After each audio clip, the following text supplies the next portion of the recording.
제가 과거에 초등학교 다닐 때는 학교를 초등학교라 그러지 않고 국민학교라고 그랬어요. 그땐 당연했는데 지금 보니까 너무 이상해요. 국민학교. 근데 초등교육은 모든 국민이 의무적으로 해야 한다는 의미에서 아마 국민학교라고 이름을 지은 것 같아요. 그때는 글쓰기를 장려한다는 의미에서 매일 일기를 써야 됐는데 그것을 제출해야 됐어요. 그러면은 담임 선생님이 그 일기장 검사를 했어요. 그러니까 일기를 쓸 때 이 글이 담임 선생님이 읽는다고 생각을 하게 되니까 솔직하게 자기 마음을 일기장에 담을 수 없잖아요. 어떨 땐 담임 선생님이 믿기도 할 거 아니에요. 그런 걸 쓰고 싶은데 쓸 수 없는 거예요. 그래서 글쓰기가 오히려 더 형식적이 되고 글쓰기가 늘질 않는 거예요. 오늘은 몇 시에 일어나 가지고 뭐 몇 시에 양치질을 하고 학교 갔다 와서 친구를 만나 가지고 늦게까지 놀다가 뭐 엄마에게 혼났다 뭐 이런 거. 근데 그냥 하루를 기록하는 그런 기록물인데 그것도 맨날 똑같은 얘기하니까 또 거짓말도 지어서 이렇게 제출을 했던 기억이 납니다. 그래서 아이들이 솔직하기보다는 나를 숨기는 훈련을 하게 되니까 오히려 순진성을 잃어버리는 꼴이 된 거예요. 브라질의 아마존 원주민들이나 아프리카의 원주민들의 공통점은 뭐냐면 옷을 입지 않아요. 중요한 부분만 가리고 거의 벗고 삽니다. 물론 더워서 그렇기도 하지만 그만큼 걸치고 있는 것이 없다 보니 숨기는 것이 없게 되고, 그래서 그들의 행동이나 모습을 보게 되면은 어떻게 저렇게 때가 묻지 않을 수 있지 하는 생각이 들 정도예요. 원시적일수록 더 순수한 것 같습니다. 여러분, 옷은 문화입니다. 그래서 우리 현대 문명인은 삶에서 옷이 필요해요. 남에게 보이는 것도 중요하죠. 모두가 다 옷을 벗어버리고 자기를 드러낸다는 것은 쉽지 않아요.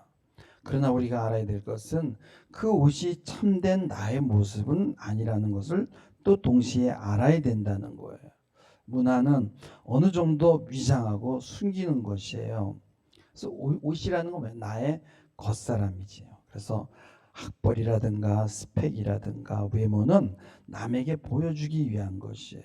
과거 오래전에는요, 이 장례식 때요, 상주를 대신해서 울어주는 사람을 돈 주고 고용했어요. 왜 그래요? 그만큼 남에게 보이는 게 중요하거든요. 문제는 남에게 보여주는 문화가 창조성을 잃어버리게 만든다는 거예요. 그래서 요즘은 회사원을 뽑을 때 학벌 중심으로 뽑지 않고 능력 위주로 뽑겠다는 회사가 점점 늘어나고 있는 거예요. 겉옷이 돈을 벌어주는 것이 아니라는 것을 알기 때문에 그런 거죠. 옷은 사람을 만나기 위해서 입는 옷과 활동하기 위해서 입는 옷과 또 집에서 입는 옷이 다 다르거든요. 근데 그 옷의 중요성은 뭐냐? 몸에 잘 맞아야 되고 목적에 맞게 편리해야 합니다. 전쟁할 때는 전쟁하기에 편리한 옷을 입어야 되는 거예요. 여러분, 양복을 입고 전쟁을 하는 사람은 없습니다. 양복이 필요할 때가 있는 거예요. 어떤 의식을 행할 때. 다윗이 입은 옷은 믿음의 옷이었어요. 근데 이 다윗이 입은 이 믿음의 옷은 다윗이 입은 것이 아니라 하나님이 다윗에게 입혀준 것이에요. 하나님은 다윗의 삶의 현장에서 다윗에게 특별한 것을 경험하게 했어요. 그 경험은 다윗이 능동적으로 원한 것이 아니라 그가 처한 환경이었어요. 다윗은 산에서 들에서 양들과 함께 자연 속에서 원시적으로 살았어요. 다윗이 사용한 물매와 조약돌은 주위에서 흔히 볼 수 있는 것들입니다. 늑대를 몰아내고 양을 지키기 위해서 필요한 것은 창검보다 주변에서 흔히 집을 수 있는 물매와 조약돌이에요. 여우나 이 늑대는 양을 노리고 산 꼭대기에서 각계 전투하는 식으로 마치 목표가 양이 아닌 것처럼 자기의 관심은 다른 데 있는 것처럼 서서히 지그재그로 내려옵니다. 다윗은 이것을 간파하고 물매에 돌을 걸어 던집니다. 내가 너의 전략을 알고 있어. 내가 양을 지키고 있어. 까불지 마 하는 신호를 보내는 거예요. 다윗은 늑대와 사자에게서 양을 지키면서 생각했어요. 야, 우리 인생이 바로 이 양과 같구나. 한 치 앞도 내다보지 못하는 이 양. 오직 코앞의 것만 쫓아가다가 여우나 늑대에게 잡혀먹을 수 있는 게 바로 양의 운명이구나. 그래서 목동이 돌봐주고 지켜주지 않으면은 양은 늑대밥이 되는 거구나. 이게 바로 인생이구나. 다윗은 이것을 깨달았습니다. 그래서 그의 삶은 한 마리의 양으로서 목자 대신 주님을 의지하는 삶이었어요.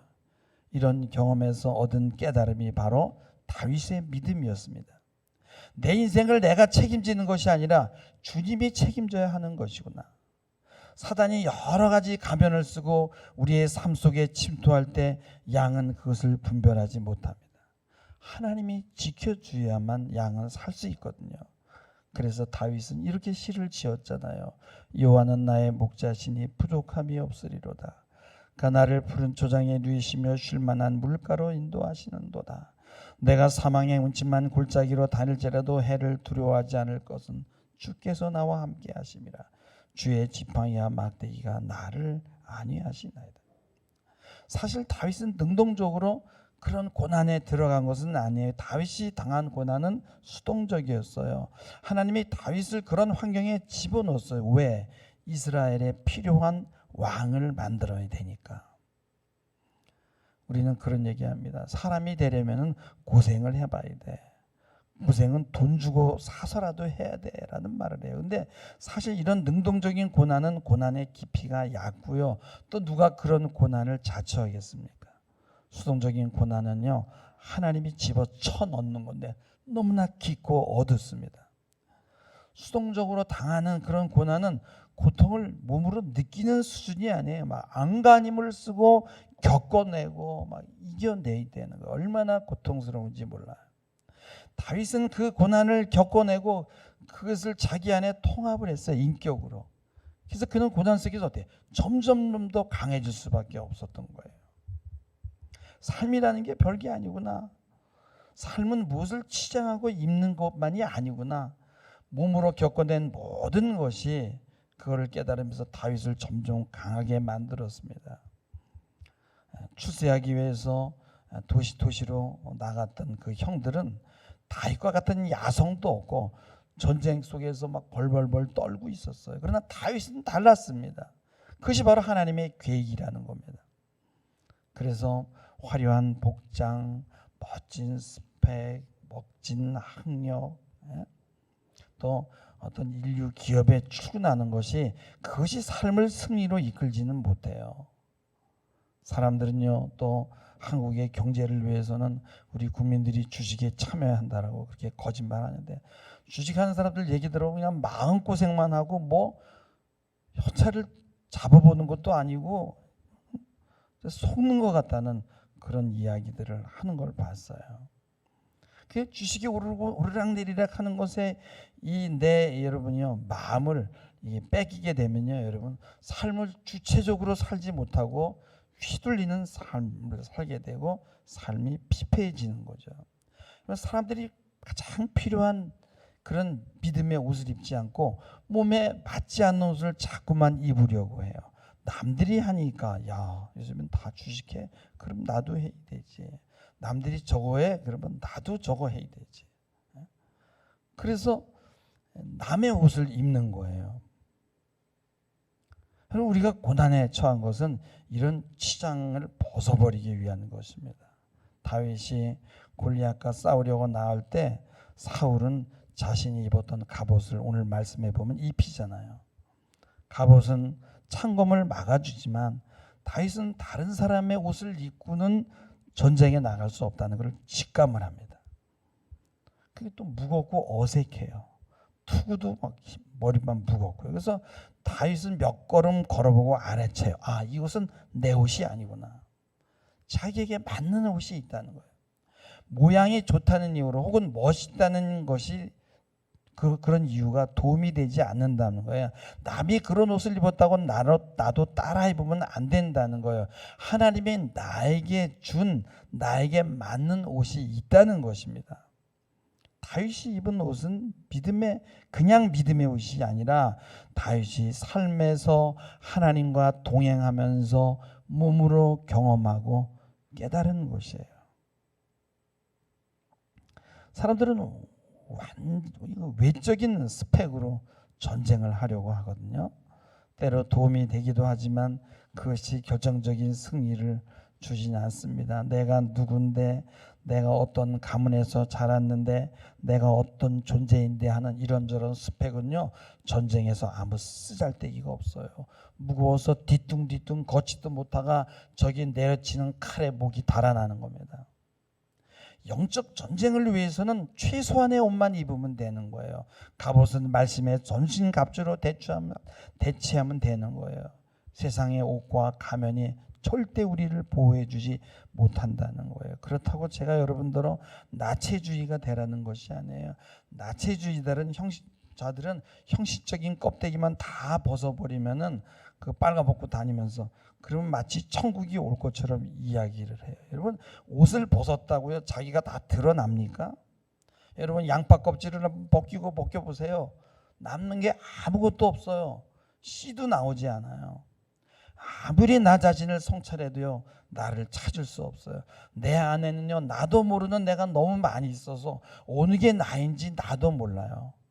완벽하게 나를 알아야 되겠다는 생각을 여러분 버리시기 바랍니다. 나를 가장 잘 아는 분은 오직 하나님 한 분이세요. 그래서 우리를 가장 정확하게 아시는 그분에게 가는 것이 나를 만나는 거예요. 그래서 기도하는 사람이 여러분요, 자기를 치장하고 하나님 앞에 나가나요? 그렇지 않잖아요. 있는 모습 그대로 나가잖아요. 그래서 나를 찾는 방법은 하나님에게 돌아가는 거예요. 나를 찾기 위해 나의 내면으로 들어가면 들어갈수록 미로가 펼쳐지는 거예요. 기독교는 내면의 삶에만 치중하지 말고 오히려 내 이웃에 관심을 가지라고 말씀합니다. 하나님에게 더 가까이 다가가라고 말씀합니다. 나를 완벽하게 파악하는 것은 불가능하기 때문에 그런 거예요. 심지어 우리 몸도 마찬가지예요. 적당히 그냥 검사하고 열심히 찬양하고 기도하면 되는 거예요. 어떤 사람은 자기의 몸을 완전히 알아야 되겠다고 막 맨날 MRI 찍으러 다니는 사람들이 있어요. 그러면 지금은 뭐 이상한 건 나올 수밖에 없죠. 기도하고 물리치시기 바랍니다. 적은 것들은 다 떠나가게 돼 있어요. 하나님에게 나가 조용히 그분을 바라보시기 바랍니다. 분주하게 만들고 쉬지 못하게 하는 것이 바로 사단의 전략입니다. 요한계시록에 보면 라오디아의 교회가 세상적인 옷으로 치장하고 있었거든요.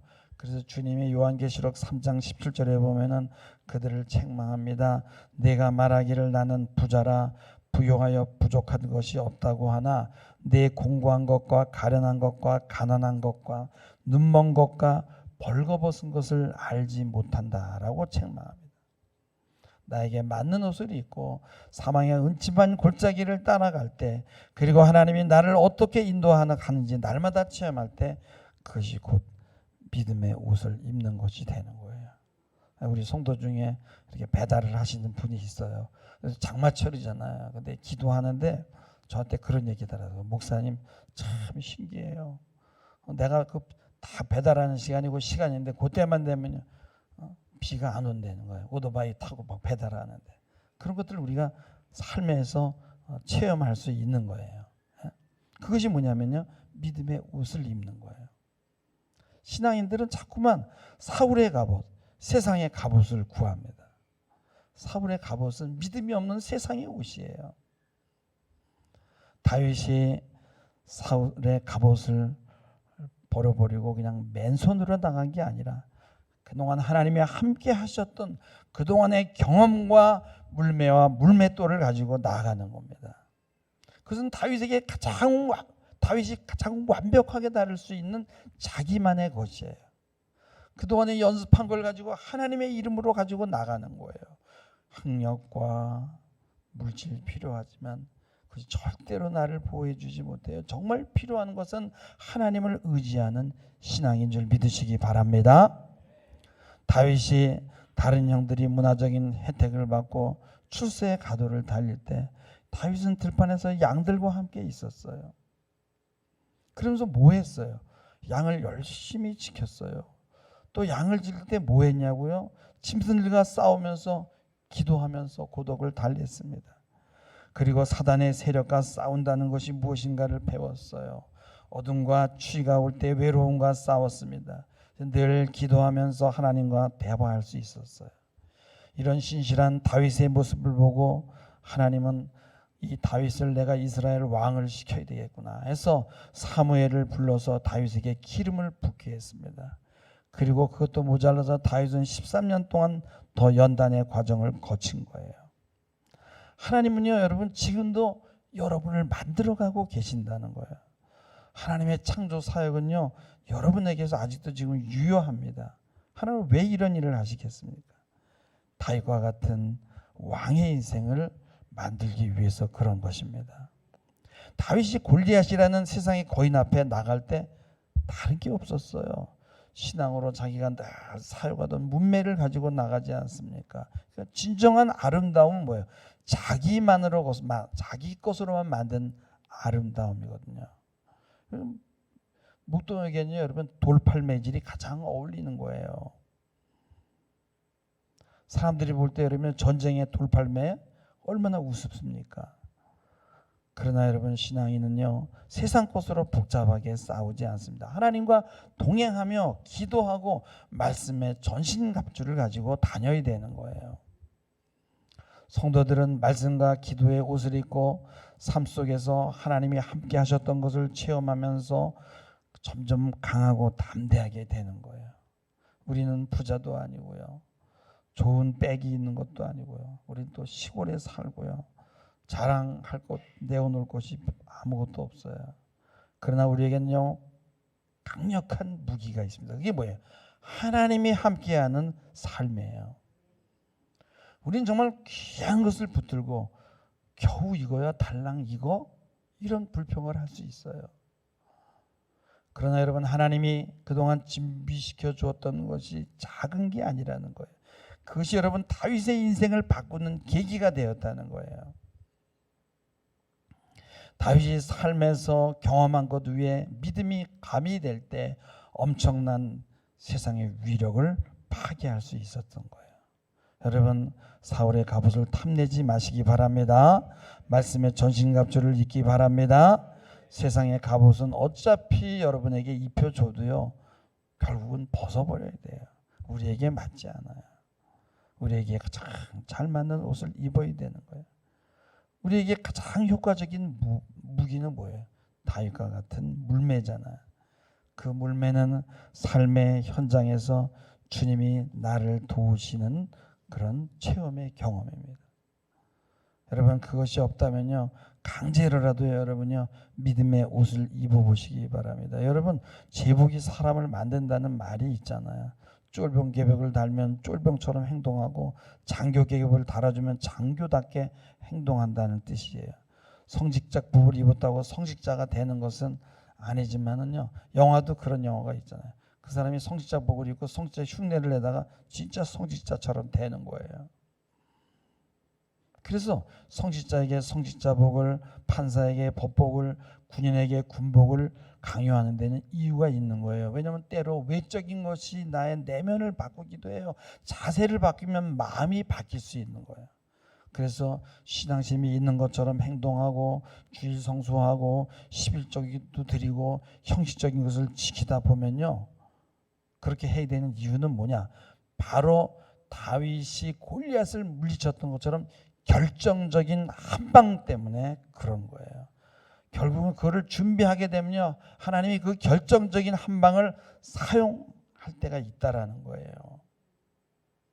나를 완전하게 만든 다음에, 나를 성찰해서 정말 제대로 만든 다음에 내가 제대로 신앙생활 해야겠어 라고 하지 마시기 바라요. 지금 할 수 있는 것부터 작은 것부터 하면 되는 거예요. 우리 겨자씨 하나 할 만한 믿음만 있다면 여러분이 이미 성공한 것이에요. 여러분의 그 작은 믿음이 결코 작은 것이 아니에요. 그것으로도 얼마든지 하나님이 여러분 삶에 개입하시고 하나님의 동행을 체험할 수 있다는 것이에요. 그것이 여러분의 물맷돌입니다. 여러분이 삶에서 경험한 것, 여러분의 몸에 가장 잘 맞는 것이 여러분의 물맷돌입니다. 초라하고 원시적일 수 있어요. 그러나 그것이 여러분의 오심을 잊지 마시기 바랍니다. 지금 처한 환경에 불평하지 마시고 고통스럽다 하지 마시고 거기에 하나님이 어떻게 역사하시는지 하나님과 함께 그것을 겪어내고 경험하고 일어나시는 여러분 되기를 주님의 이름으로 축원합니다. 기도하시겠습니다. 주님, 우리 앞에 놓여 있는 영적 싸움을 감당하기 위해 거추장스러운 옷을 벗어버리게 하옵소서. 한 마리 어린 양이 되게 하셔서 목자를 의지하고 목자가 인도하는 대로 따라가며 그 음성 듣고 순종하는 자 되게 하옵소서. 그 경험이 결국은 우리를 왕으로 만들 것입니다. 미래의 나라를 다스리게 될 것입니다. 그것을 바라고 기도하며 승리하는 저희 모두 되도록 축복하여 주시옵소서. 존귀하신 예수님 이름 받들어 기도 올리옵나이다. 아멘.